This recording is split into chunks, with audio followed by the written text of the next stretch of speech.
I'm going to die. That's the thought that raw animal instinct is supposed to scream into your consciousness. It's the brain's final, desperate command in the face of annihilation.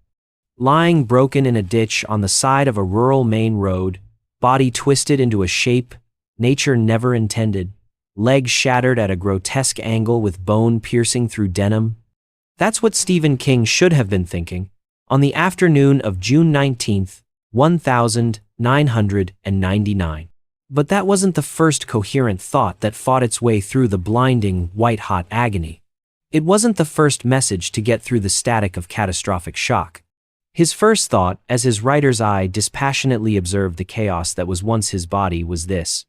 This is just like a scene from my novel, Misery. And the thought that followed, hot on its heels, was even stranger, even more telling. I need to remember this. All of it. The color of the dirt, the smell of the gasoline, the exact shade of the van driver's terrified face. This wasn't the morbid curiosity of a horror writer cataloging new material. It was something else entirely. It was an instinct so deep, so fundamental to his being, that it overpowered the basic human cry for survival itself. It forces us to ask a question that will define our entire exploration today. How does a person become so intertwined with their purpose that even in the face of oblivion, their first instinct isn't simply to live, but to create? For anyone living outside of a cave for the last 50 years, the name Stephen King needs little introduction. He is more than an author. He is a cultural architect, a literary institution, the undisputed, reigning, and seemingly eternal king of horror. With over 60 novels and 200 short stories, his work has been translated into nearly every language, resulting in sales exceeding 400 million copies. His imagination has fueled a cinematic universe of its own, with over 100 film and TV adaptations, embedding his characters, Carrie White, Jack Torrance, Pennywise the Clown, deep into our collective psyche. He has built a global empire from the fears that lurk in the dark corners of the human mind. We look at a man like that, a titan of his industry, a symbol of unimaginable success, and we instinctively reach for simple explanations. We call it genius. We call it a gift. We attribute it to a brilliant imagination, a lucky break with his first novel, or some innate untouchable talent that the rest of us mortals simply don't possess. We buy into the comfortable, exonerating myth of the effortless artist, but that's a dangerous lie. It's a story we tell ourselves, to let ourselves off the hook. The big question we're dissecting today isn't the lazy one. How did Stephen King get so successful? The real question, the one that holds a blueprint for our own lives, is far more profound and far more challenging. What if the source of his relentless, world-building creativity isn't a gift from the heavens, but a brutal, learned discipline forged in the very mundane and very painful fires of his own personal hells? What if his greatest strength wasn't his boundless imagination, but his unflinching, workmanlike ability to sit down with his pain, look it directly in the eye, and say, "All right, you're here. I feel you. Now, let's get to work." The answer to that question, the key to his entire philosophy, doesn't lie on the bestseller lists or in his bank account. It lies in the blood and the dirt of a ditch on the side of Route 5 inches, Lovell, Maine. So let's go there. Let's bypass the inspiring origin story for now. No childhood anecdotes, no tales of his first typewriter. Let's go straight to the epicenter of the earthquake. The aftermath. The long, dark tunnel that followed the initial impact. King survived. But for a long time, survival felt like a curse. His injuries were biblical in their scope. His right leg was so shattered in 9 places that doctors seriously considered amputation. They only decided against it because, as they put it, they had nowhere to cut. He had a collapsed lung, a broken hip that would later require a full replacement, a deep laceration on his scalp that needed dozens of stitches, and 4 broken ribs.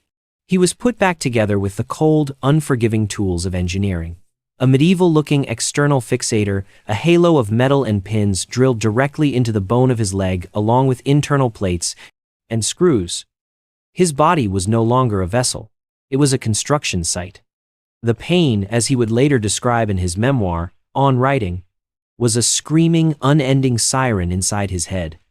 It was a constant, high-pitched wail that blotted out thought, joy, and hope. He was confined to a wheelchair, a prisoner in his own home, utterly dependent on his wife and family for the most basic tasks. This is the point in most motivational stories where the hero has a profound realization, a moment of clarity that gives him the strength to carry on. This is not that story. There was no silver lining here. There was only a suffocating darkness. The physical pain was the cage, but the psychological torment was the true torture. It was the idleness, the helplessness, the profound, suffocating loneliness of being trapped inside a body that has betrayed you. And it was in that crushing silence that he met his greatest, most insidious, and most unexpected enemy. It wasn't Brian Smith, the distracted driver of the Dodge minivan. It wasn't the looming threat of opiate addiction, a terrifying prospect for a man who had fought so hard to achieve sobriety years before. It wasn't even the specter of death. His true enemy, the antagonist of this chapter of his life, was a simple, inanimate object. The empty chair. The empty chair sitting in front of his writing desk in his spacious, book-lined office. Every day, his wife would wheel him past that room, and he'd see it. That simple piece of furniture became a tombstone. It was a monument to everything he believed he had lost. It didn't just sit there. It mocked him. It radiated a cold, silent judgment. In his pain-addled mind, that chair whispered to him. It told him, "You're done. The magic is gone." The part of you that was Stephen King, the writer, didn't survive the crash. You're just a broken man in a wheelchair now. His one critical, devastating mistake in those first agonizing weeks was that he believed that whisper. He surrendered to the logic of his situation. He decided to rest, to focus solely on physical recovery, to wait for the pain to subside, for the fog to lift, before he could even think about writing again. It was the sensible choice. It was the doctor's advice. It was what anyone would have done. And it was driving him into a spiral of deep clinical depression that was more dangerous and destructive than any of his physical injuries. He was waiting for the motivation to come back and find him, not realizing that for a craftsman like him, motivation wasn't a muse to be courted. It was a structure to be built, brick by painful, agonizing brick. The empty chair was winning. I'm going to die.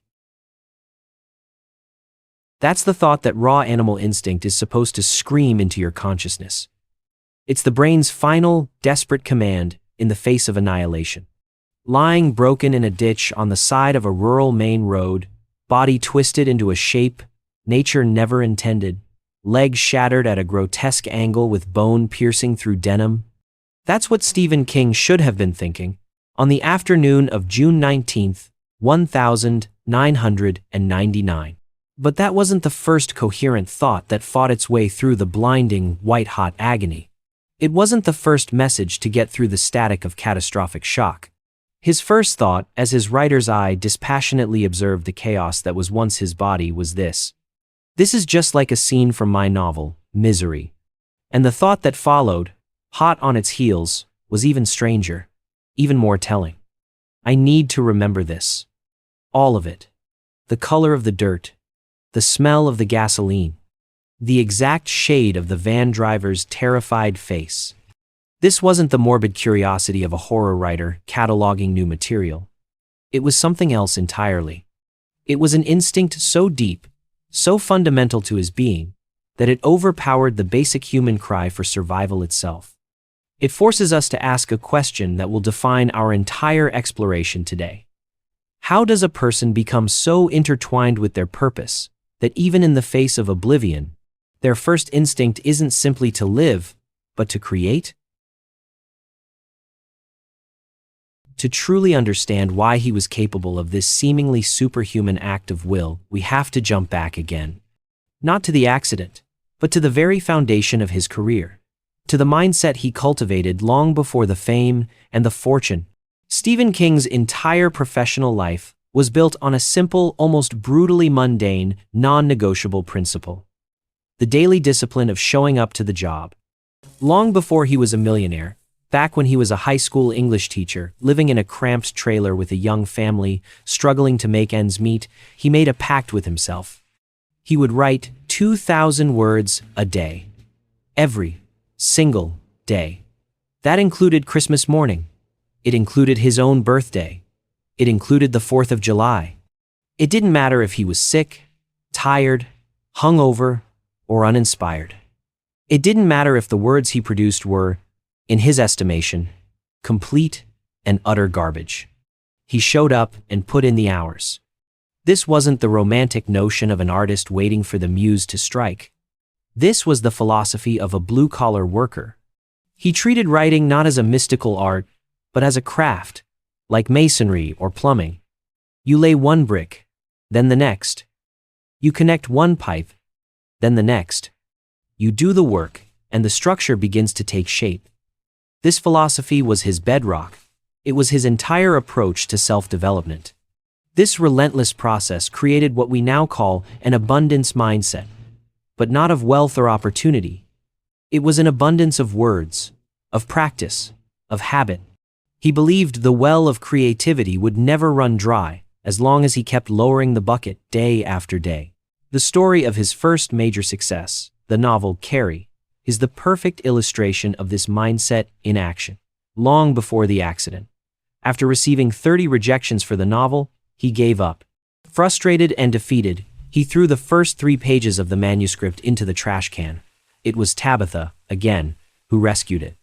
She fished the crumpled pages out, read them, and told him she saw something special. She encouraged him to finish it. Even he, the master of persistence, had his breaking points. But the underlying habit, the system he had built, was stronger than his momentary despair. He went back to the work. But let's apply the flaw spotlight here, because it's important. King's greatest strength, his relentless, industrial output, is the very thing that literary critics often point to as his greatest weakness. He's been accused of being a sloppy writer, of overwriting, of choosing quantity over crystalline, perfect quality. He himself admits he has the literary equivalent of verbal diarrhea. He's not a perfect, meticulous wordsmith who spends a decade polishing a single novel. He's a worker. He's a storyteller. He gets the job done and moves on to the next one. This perceived flaw is what makes him real. He isn't some untouchable genius sitting on a mountain of perfection. He's a man who has built a global empire through sheer, grinding, obsessive, daily work. A man who still wrestles with the quality of his own prose, but never, ever stops the act of producing it. It was this ingrained habit, this deep muscle memory of work forged over decades, that he was able to draw upon when he was at his absolute lowest. He didn't need to feel creative. He just needed to start the ritual. The work itself would generate its own momentum. So how do we, who may not be novelists, apply this profound lesson to our own lives? We can distill King's survival strategy into a powerful, actionable formula. It's not about writing horror stories. It's about architecting a life of resilience. Let's call it the Craftsman's Pact, a commitment to your own personal development and a shield against the chaos of life. It consists of 3 steps. First, find your 2,000 words. This is the cornerstone. You must identify the single, measurable daily activity that is core to your identity and your progress. It must be a process, not an outcome. It's not a vague goal like get fit. It's walk 5,000 steps or do 15 minutes of stretching. It's not start a successful business. It's spend 1 hour on product development or make 3 outreach calls. For a student, this is the epitome of study motivation. It's not get an A, it's review notes for 45 minutes every day. This is your non-negotiable. It is the work. Second, build your sanctuary. King had his desk. It was a sacred space. You must create a physical and temporal bubble for your work. It could be a specific chair, a corner of a room, a time of day 6 a.m. before the kids wake up, where you are untouchable. No phone, no distractions. This is the space where you do battle with resistance. Your ability to focus on yourself and your core task is paramount here. This ritual signals to your brain, it's time to work. Third, and most importantly, work from the pain, not away from it. This is the radical shift. Society tells us to stop when we're hurting. This philosophy says, acknowledge the hurt and then use it. Don't wait until you feel like it. Channel your frustration, your anxiety, your sadness, your boredom into the work. Let the raw energy of your struggle become the fuel for your progress. Let it burn. This is the essence of stoic motivation and high-level emotional intelligence. You don't control the pain, but you control your response to it. Your response is to show up, sit in your sanctuary, and do your 2,000 words. Now, let's return to where we started. To that surreal, shocking moment in the ditch on a lonely main road. That bizarre first coherent thought from the master of horror, I need to remember this. With the journey we've just taken, we can finally understand it. We can see it for what it truly was. It wasn't morbid curiosity. It wasn't a writer being detached from reality. It was the deepest, most powerful survival instinct of a man whose very identity had been completely and utterly fused with his work. For Stephen King, breathing and writing were not separate activities. They were two functions of the same organism. To stop creating was, for him, a form of death. So his brain, in a moment of catastrophic trauma and system failure, latched on to the one process that had defined and saved him his entire life: the story.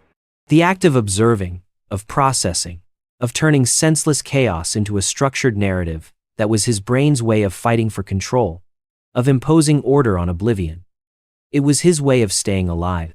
It was the ultimate expression of a purpose-driven life, witnessed in its rawest, most desperate form. The pain from that accident never fully went away. It's a passenger he carries with him to this day. But it became his fuel. It became a new color in his artistic palette.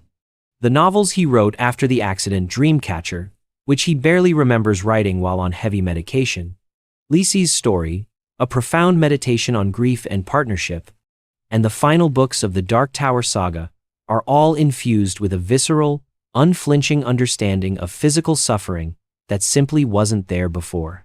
He took the worst moment of his life, and he didn't just survive it, he metabolized it into art.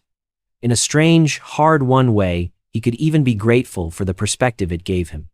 And the ultimate message for us, the blueprint hidden in this story of survival, is this: life will knock you down. It will break your body and your spirit. It will leave you bleeding in a ditch on the side of the road. You cannot control the minivan. But you can control whether you show up at your desk tomorrow. You can control whether you fill your chair. Your salvation, your success, and your sanity are not found in waiting for the storm to pass or for the pain to fade. They are found in the quiet dignity of the work itself. They are found in building your ark, plank by plank, word by word, day by miserable, glorious day. That is the essence of real self-development. That is the only path to a genuine abundance mindset, one that can find value even in suffering. You don't need more motivation. You need more discipline. So, find your 2,000 words. Build your sanctuary. And never, ever let the chair stay empty. What's your 2,000 words? What is that one daily discipline you will commit to starting today? Share it in the comments below. Your public declaration might be the very thing you need to stay accountable. And your story might be the motivational spark that someone else desperately needs to see today. If this message resonated with you, please subscribe to the 500 Millionaire Blueprint for more deep dives into the mindset and philosophies that separate the good from the legendary. Thank you for listening.